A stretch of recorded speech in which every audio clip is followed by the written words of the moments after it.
സാധനം ഉണ്ടാക്കാൻ പോകുന്നത് ദോശ. അതിനുള്ള സാധനങ്ങൾ ദോശമാവ്, നെയ്യ്. പാൻ ചൂടാകുമ്പോൾ ദോശമാവ് ഒഴിക്കാം.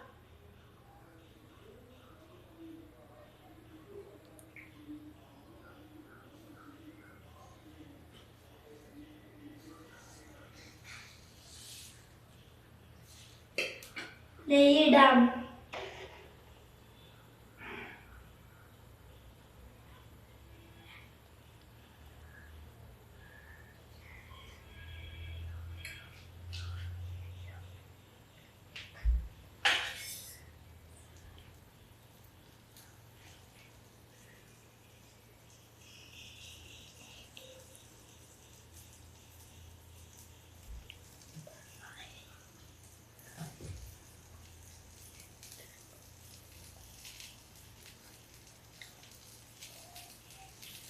ഒരു ഭാഗമായി വരുമ്പോൾ മറിച്ചിടാം.